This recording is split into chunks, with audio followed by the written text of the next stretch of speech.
more unequal a society in terms of the distribution of wealth, the more teenage pregnancy, the more drug addiction, and almost everything that makes our society so-called broken is linked to the redistribution of wealth. Those societies that do best in these are the ones that redistribute. I do recommend you get it. It will arm you for every debate in the rest of your political life. And where's poor old Britain on this? Because most of the charts are about the 20 or the 25 major Western capitalist economies. I mean, there's Britain and the USA and Portugal down at the bottom on almost every chart, and Norway and Sweden and the Netherlands and Denmark up at the other end. And it is simply the political will to make those changes. Danish and Dutch and Norwegian politicians aren't saying, oh, we can't have a settlement that guarantees a decent quality of life for our workers. We've bought into too much of the neoliberal nonsense of the last 30 years.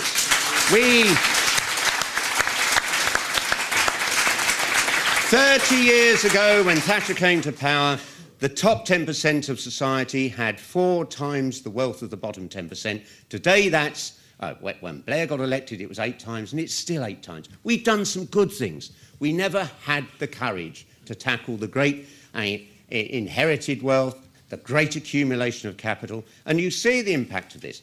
I mean, when Thatcher came to power, 67% of GDP went in wages and salaries. Today, that's 54%.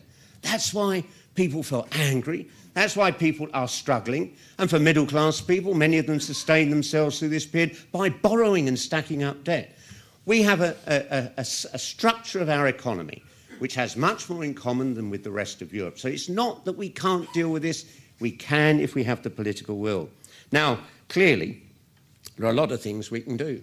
And we should start looking at income tax. I mean, the horrific news.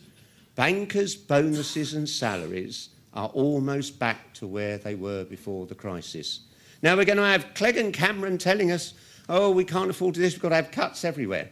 But this we should look at. If we redistribute wealth, as in those other economies, it's more effectively used. It generates more economic activity locally. And then you've actually got, of course, the question of the deficit. Well, everyone's talked this up. But you listen to those economists who looked at this in detail. Our deficit, even over the next 4 years, will be less than throughout 2/3 of our history in the last 200 years. It is 1/3 of what we had in 1945 when Attlee's government, with that deficit which dwarfs this, created the most advanced and modern welfare state, rebuilt our industry, not as good as it should have been, but had everyone back in a full employment economy within 1 term of government. These are issues of political will. There is nothing that prevents us doing this if we wish to do it.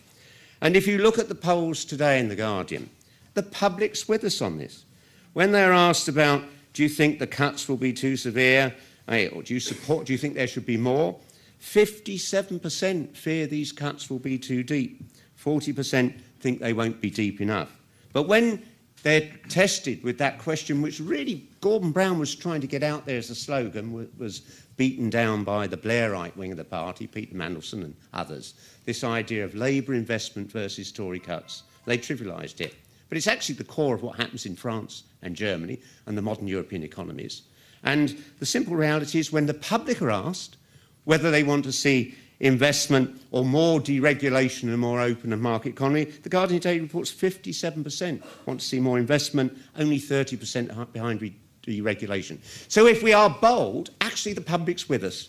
And we can point to those other parts of Europe where they've been doing this for decades and produced much fairer societies with many less casualties. The level of casualties in our society is completely unacceptable after 13 years of a Labour government. We know we've made good progress, but the truth is, this should have been a great transformatory government to rank with the Liberals in 1906 and Labour in 1945. It's another middling government, some successes, some disasters.